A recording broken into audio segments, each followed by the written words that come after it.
Hi, everyone, and welcome to part 3 of our series, Walking the Path of Enlightened Masters. Today we have a very compelling topic.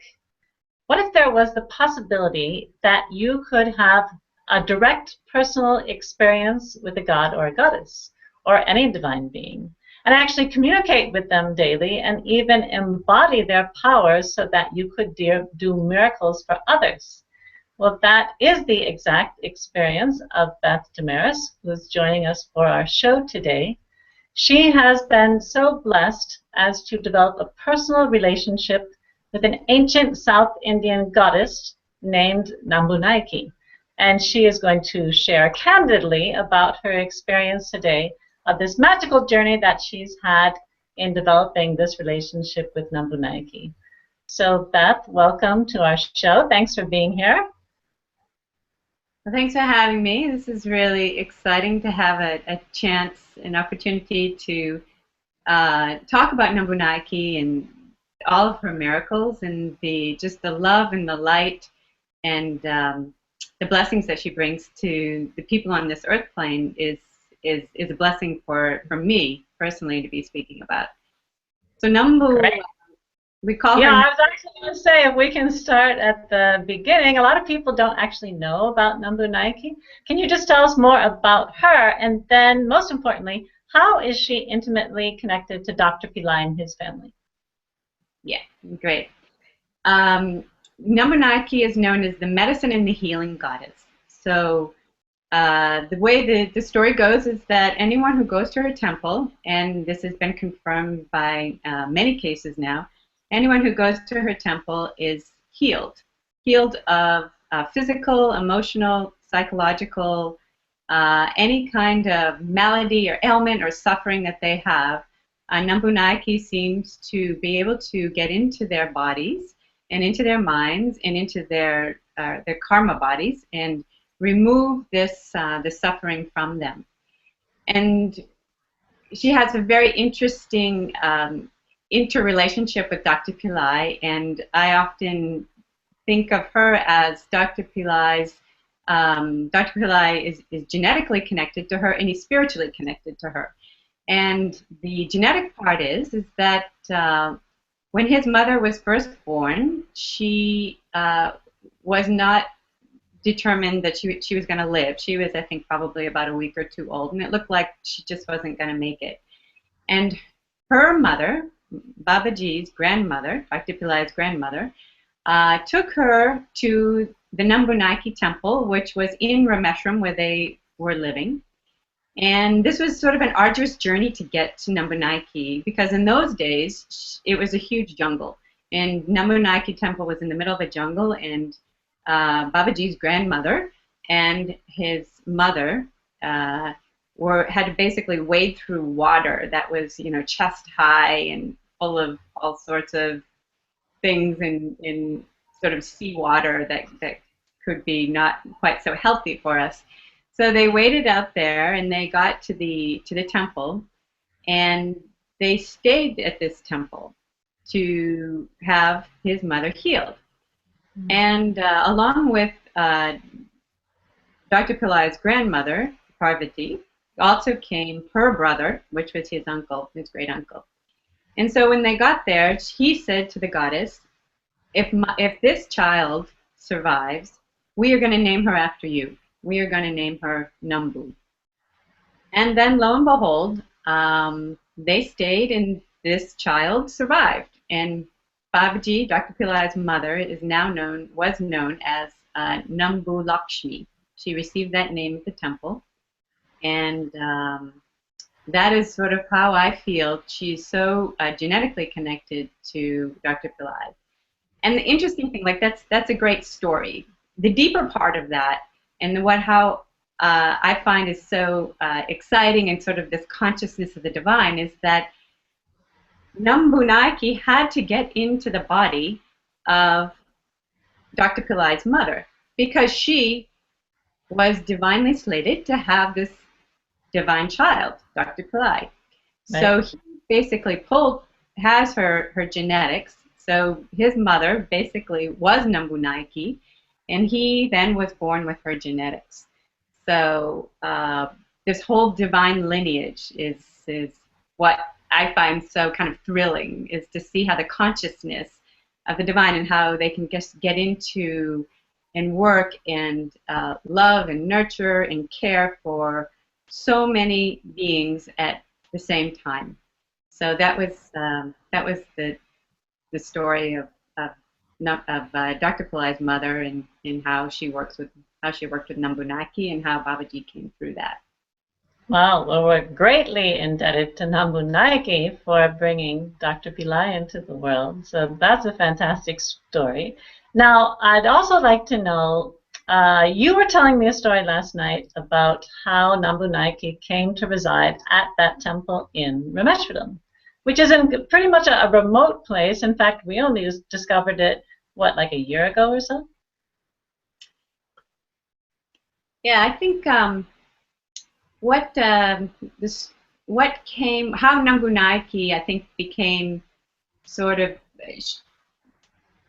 popular in the time that she did, is that there was a king, and this was hundreds of years ago. I actually don't know the exact time frame. There was a king who had a disease, and I believe it was a skin disease, but it was a sort of a more fatal skin disease. So he lived quite some time.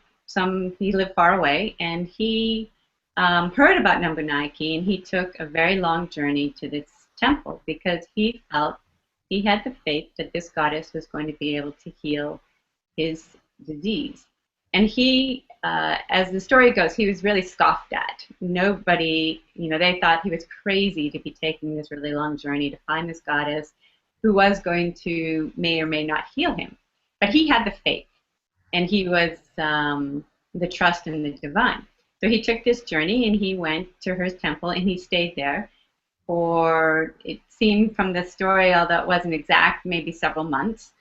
And he was cured of this skin disease, and basically she saved his life.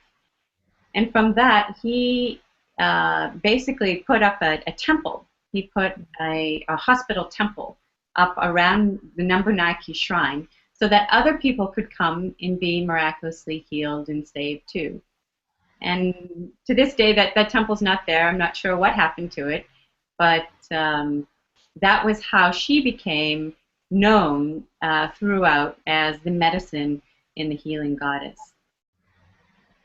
Great story. It's fantastic. It's very interesting to me how you were talking about Nambunayaki. I believe you also mentioned her abilities related to unraveling karma. You mentioned something similar to that. And that she's located in Rameshwaram, the number one place in the world in order to remove the worst karma. It's just interesting that this goddess who's there to remove any disease, that karmically, then she must have the power to go and actually remove the karmic destiny behind the disease, I would think. Yeah, I think how she works is a mystery. Really, we don't know. And people have gone to her temple, and they may have sort of a malady or an ailment, something going on, and they put that forth and ask her to heal that. And just my experience with her in understanding her consciousness a little bit is that what she seems to do is go in and remove the karma behind what's causing that ailment. So not only is it definitely a biochemistry thing where she can work within our bodies, but she does work in that outer layer, whether it's a subtle body or what. But she goes in and releases the karma, kind of releases that root cause, that trigger that's making us feel the way we do, either physically, emotionally, or psychologically. So you're right, Mohini. It's interesting that she resides in Rameshwaram, which is the place where we can remove our karma, the greatest place we can remove our karma, probably in southern India. And of course, where Dr. Pillai will be taking his birthday trip and spending that first week in Rameshwaram.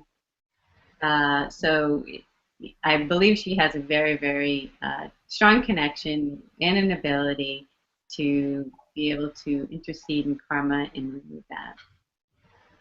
So what people would really love to know now is, what has it been like having a personal relationship with a goddess? Because many people probably have a dream that someday a divine being could appear to them and that they could actually talk to them and have like a very real communication with them and feel their presence all the time. So how did it all unfold for you? I think the first time that I met Nambunayaki, I immediately became quite fascinated, passionate, sort of obsessed with this goddess. First of all, she's very beautiful. So when you go to her temple, that's sort of one of the most striking things people talk about. Someone recently at Navaratri stood up and said, she's a very pretty goddess, and it's true, she is. She has that charm and that enchantment about her. So for my own journey, it unfolded over time, and I think it was this strong wanting, a strong wish of mine to be able to connect to her. And I had a few of my own physical things that I was hoping I would heal from this, but a lot of it was that I wanted to connect to her to see how we could help others. And of course, this is Dr. Pillai's total mission in this life. So an extension of that was I really had a sincere prayer in my heart that Nambunayaki could help many people, the people who come to her temple, people who just maybe can connect to her in other ways. So I prayed a lot to her. In fact, she did end up relieving me of a very debilitating health problem that I had, which was migraines for a number of years that were quite serious. And I just became more and more fascinated, and I called out to her like a mother, basically, and that's how she responds the most, is as a mother. And if you can establish a relationship with her and foster that as your mother, and you are her child, and you acknowledge that you're in an ignorant place because you're in this human body, and she has all the city powers to be able to help you relieve yourself of whatever's causing you the ailment. So that relationship, that connection, and that acknowledgement and celebration of her incredible divinity is what I found called her out to me the most and allowed me to be able to connect to her and start to receive messages from her. And she's quite playful too, I would add. And a lot of times when she first comes into someone's life, it's in this sort of playful, enchanting way, because she knows that in this human body and who we are, we need this little bit of a bliss. It has to be something that we can connect to. So she a lot of times comes in a playful way. Doing Nambunayaki initiations, a lot of people tell me that right after they signed up for the initiation, they had a visitation from their mother, who their mother maybe was deceased, and that she came in a dream or she actually came in a vision.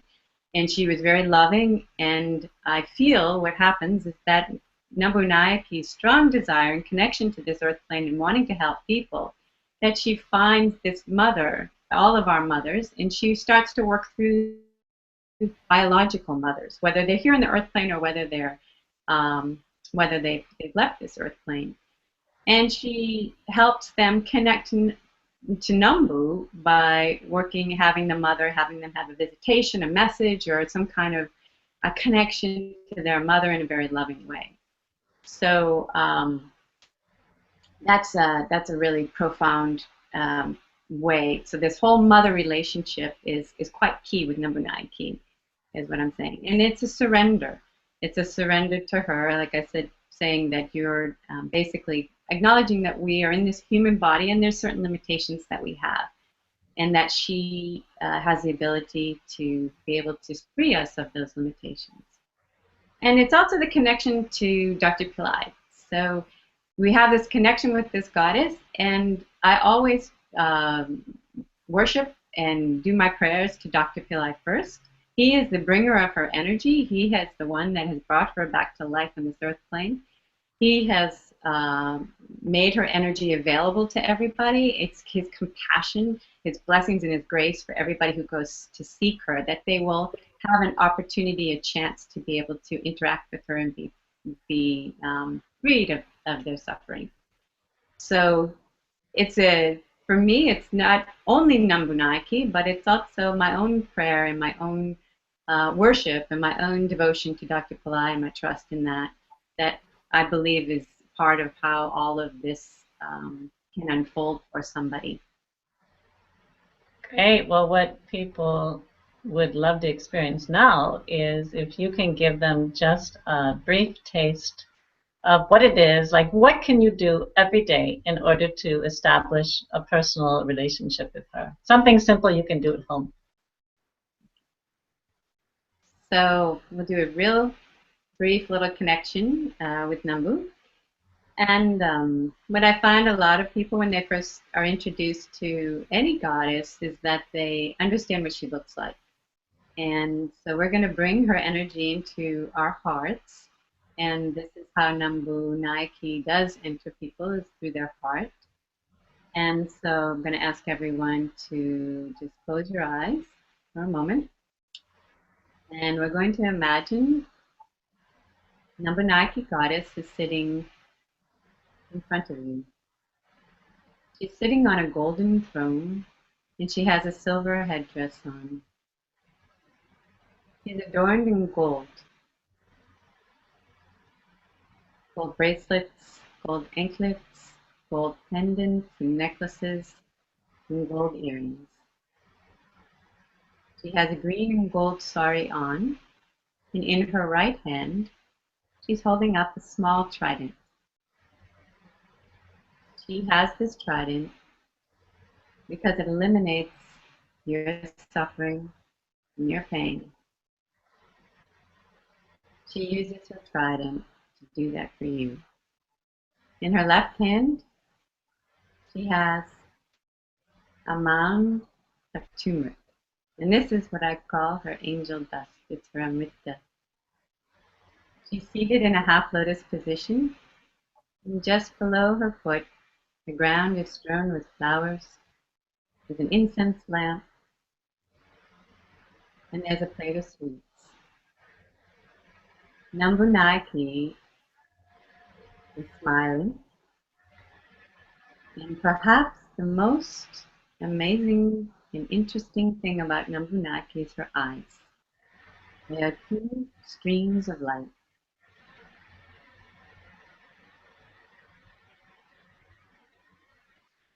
She sets her eyes upon your heart center, your heart chakra in the center of your chest. Feel the streams of light from Nambunayaki entering your heart. Feel her love, her nurture, and her care, filling every cell in the heart center. You see Nambunayaki's white light in the middle of your heart center, and pray to her to give you a miracle.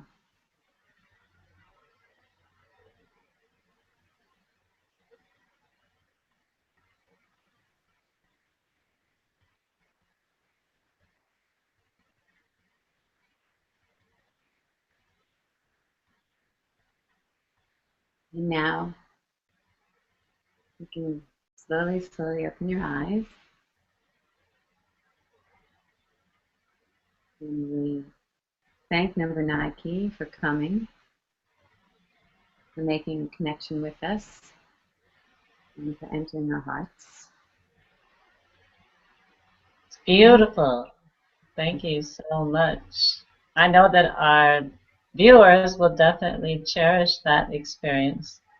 And all of you, what I would recommend is just do that practice daily that Beth taught you right now. And for those of you that would love to have the experience of being in front of her, in her temple in Rameshwaram, if you call out to her and ask for that miracle, then she could very well just simply open up the doors of opportunities for you to come to India and be with Dr. Pillai, because to join Dr. Pillai as he escorts you to the temple of Nambunayaki, who was really the goddess who helped to enable his entry into the world by saving the life of his mother. So to be there with him would be a very special experience, and people have also shared with me that when they sat before Nambunayaki in her temple in Rameshwaram, that they had a very direct experience of her, and they were so overwhelmed by her grace in contacting them from the very first moment that they laid eyes on her. So during Dr. Pillai's birthday trip from January 30th to February 6th, he will be taking people to the temple of Nambunayaki. And as I said, now you can contact her. You don't have to wait. Try out the practice that Beth gave you and ask that you could have such grace as to see her in Rameshwaram. So Beth, thank you very much. It's been really beautiful hearing about your personal experience. I know probably really inspiring for a lot of other people to know that it can happen overnight, literally, when the doors could open to another realm where a goddess or a god or a divine being could welcome you into their universe. And just hearing about your personal experience can maybe open up that connection for other people. Great. Thank you very much. So everyone, yes, anything else you'd like to share? Just look forward to seeing all of those who come to Rameshwaram with Nambunayaki and Dr. Pillai. And thanks for having me. And also, everyone, I'd like to mention that during the birthday trip, we will be offering initiations from Beth, who is now known as Nambunayaki herself. So that indeed will be a very precious opportunity to experience her within the body of this modern day priestess who is in our midst now. So thanks again, Beth, for joining us, and everyone, we look forward to seeing you again next week during the fourth part of our series in Walking the Path of the Enlightened Master, when Dr. Pillai himself will come and talk about the monumental teachings that he'll be sharing during the upcoming birthday trip in India. Thanks for joining us, and have a blessed day.